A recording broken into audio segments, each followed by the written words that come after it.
The dismissal of Catholic professors from the John Paul II Institute in Rome was a conviction without a trial, its former president, Monsignor Livio Molina, told La Verità August 3.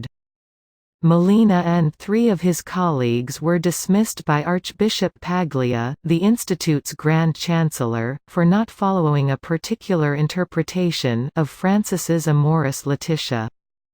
Molina spells out what this decision means: it is intolerable in the Church to interpret the magisterium of Pope Francis in continuity with the previous magisterium.